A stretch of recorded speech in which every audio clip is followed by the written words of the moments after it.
मेळाव्यामध्ये 80% धनगर समाज होता आणि इतर 10% होते. म्हणजे धनगर सर्वात पुढं आहे. पण धनगराला ज्या वेळेला मिळायचं त्यावेळेला तुम्हाला मिळून देत नाहीत, हे बी लक्षात ठेवा.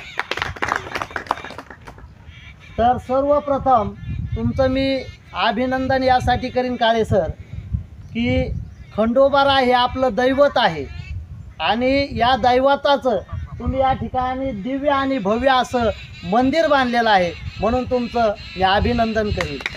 आणि या ठिकाणी आज मीडियाच्या माध्यमातून खंडोबा मंदिराचंही महाराष्ट्रात नाव जाणार आहे. आणि तुम्ही इथं जी 50-60 जण आहेत, हे 50-60 नाहीत सर, यांची जर ताकद जर आज आपण पाहिली तर हे एक एक मुलगा 5-5 हजार लोक जमा करू शकतो. कारण 5,000 फेसबुकला जे तुमचे मित्र आहेत, तुम्ही जर आता ही बैठक झालेली चिंतनीय बैठक झालेली जर फेसबुकला सोडली तर लाख लोकाला काळे सर हे माहीत होणार आहे की धनगरसुद्धा आता जोमाने पेटलेला आहे. आज जी चिंतनीय बैठक आपण ठेवली, खरंच धनगर समाजामध्ये चिंता करणं गरजेचे आहे. आज जर आपण पाहिलं या परिसरामध्ये अभ्यासू म्हणून आमच्या काळे सरांकडे पाहिलं जातं. आमचे बाप्पा भाऊ काकडे, श्याम पोकळे, गणेश वीर, शरद, दादा काळे, अजून सर्वच ऋषी वगैरे सगळे टोटल. कारण एक तुमची एकजूट झाल्याशिवाय काहीच मिळणार नाही. जर आपणच आपले जर पाय वडीत राहिलो का वाघमोडे कसं काय मोठा व्हायला लागला, वाघमोडे कुठंतरी ब्रेक दाबलं पाहिजे. पण काय असतं, ज्याचं त्याचं नशीब असतं, ते तुम्ही किती हाणून पाडण्याचा प्रयत्न केला तर ते कधी सूर्य हाताने कधी झाकत नसतो, तो चमकतच असतो. त्याचा जो प्रकाश आहे तो देत असतो. म्हणून तुम्ही कसं त्या लेवलला मोठे होतात, त्या लेवलला जातात, याचा प्रयत्न आपण मित्रांनो केला पाहिजे. आता मला जे काही अनुभव आले, सरांना माहीत आहे, शिंदे सरांना, ॲडव्होकेट शिंदे सरांना, सर ज्या वेळेला आपला धनगर समाजाचा लढा उभा राहिला एस-टी आरक्षणासाठी, मतकर सर, कोळेकर साहेब, ताई, आपले काळे सर सगळेच होते. ज्या वेळेला पडळकर साहेबांनी मोर्चे सुरू केले त्यावेळेला आपण अख्खे रस्ते बंद केले होते. माझ्यावर 10-15 गुन्हे दाखल आहेत त्यावेळेला बी. पण ज्या ठिकाणी जातीचा प्रश्न येतो, आता मला बरेचसे जण म्हणले, मी बरेच जणाला फोन केला काल ज्या वेळेला पोस्ट पडली, एक सरांची पोस्ट पडली, मी सरांना फोन लावला, ते म्हणले मी श्यामला फोन केला आहे. मग मी बाकीच्याला सगळ्याला फोन केले की म्हणलं काय आहे, सगळेच आहे का विचार, ते म्हणले सगळे येणार आहेत, काही अडचण येणार नाही.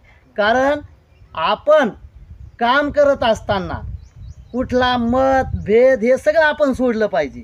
आणि माझा असं पहिल्यापासून हेतू आहे, मला मिळावा म्हणून मी करत नाही.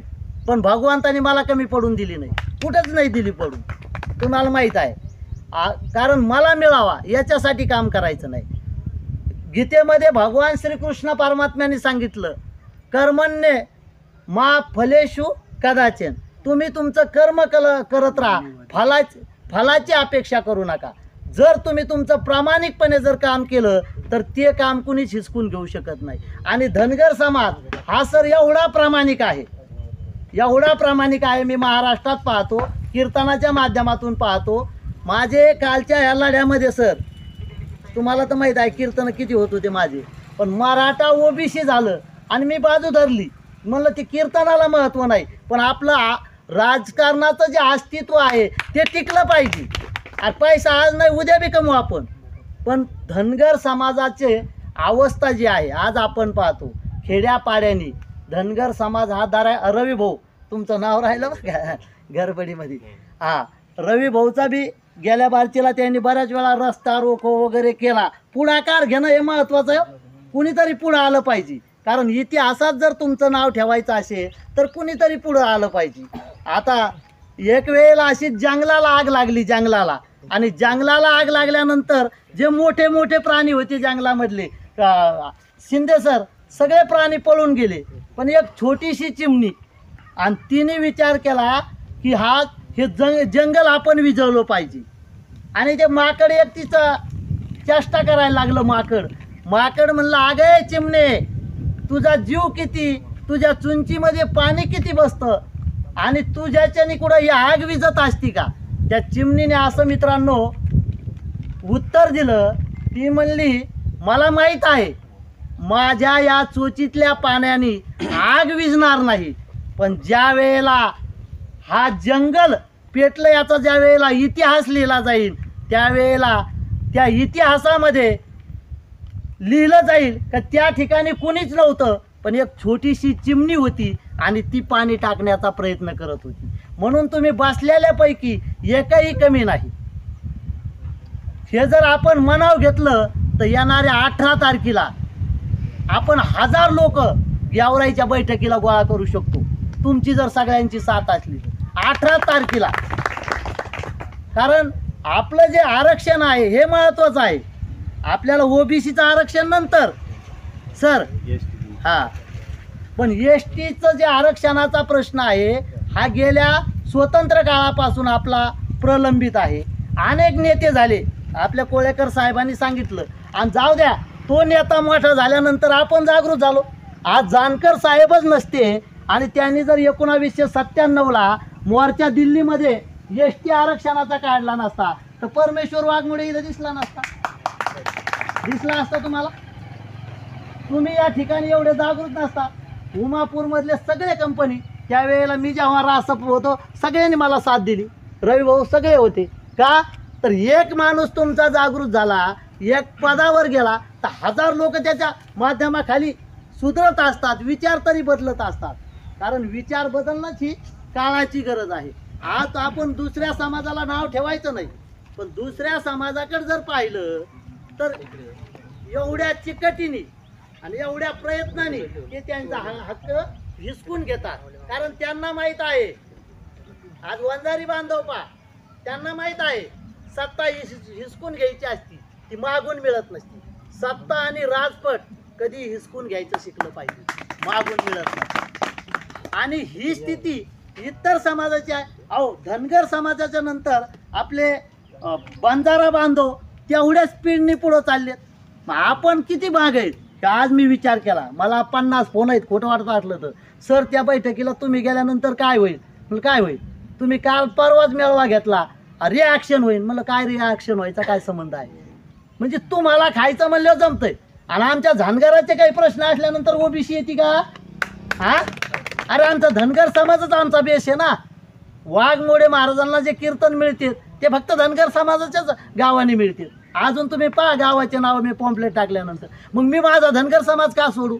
पण सर आपण ज्या ज्या वेळेला मोठ्या नेत्यावर विश्वास ठेवला, आपण रस्ता रोको केला, मतकर सर मेंढ्या आणू आपण रस्ता रोको केला, आणि ऐन वेळेला आपले नेते कुठंतरी थांबले. हे थांबायला नाही पाहिजे. म्हणून संघर्ष व्हायला पाहिजे, ना पक्ष ना नेता. जो तळागाळातला आहे, ज्याला आस्था आहे, अशा लोकांचाच संघर्ष व्हायला पाहिजे. आपलं जे धनगर एस टी समाजाचं जे आरक्षण आहे ते टिकून राहील. आणि आपल्याला एस टी समाजाच्या जो संघर्ष तुम्ही केला त्याच्यात आपल्याला फायदा बी झाला ना. आज काहीतरी 18 का 19 सवलती आहेत आपल्याला धनगर समाजाला, 22 योजना आहेत, त्याच्यातून आपल्याला फायदा होतोच. जानकर साहेब एकदाच मंत्री झाले तर त्यांनी गणेश सर जानकर साहेब एकदाच मंत्री झाले तर त्यांनी एक अशी खुटी खाऊन ठेवली की मेषपाल योजना ऑनलाईन करून टाकली. आम्ही जो हेवे दावे करून तिथं माणूस संपत असतो. म्हणून येणाऱ्या काळात हा लढा आपल्याला तीव्र करायचा आहे. आणि तुम्ही जर म्हणत असेल ह्यो जसा मेळावा घेतला तसे पैसे घालायला मी बी तयार आहे. मला भाव देऊ नका, मला काहीच देऊ नका, तरी मी खर्च करतो. तर गेवराईला कार्यक्रम लावतो मी 18 ते किंवा एक आपण तारीख ठरवू. पण लढा करायचा तर मोठा करायचा, कारण सगळ्याला फायदा झाला पाहिजे. नाही तर काय होतंय, धनगर समाजही बोळा, शिक्षणाचा अभाव, राजकारणामध्ये कुठंच प्रगती नाही. मग या समाजाचा काय होतोय, कुणीतरी उठतंय आणि त्याचा फायदा घेतोय, स्वतःची पोळी भाजून घेतो आणि तो सटकतो. ह्या बिचारांनी किती दिवस अशा बैठकी घ्यायच्या, किती दिवस घ्यायच्या सर अशा बैठकी?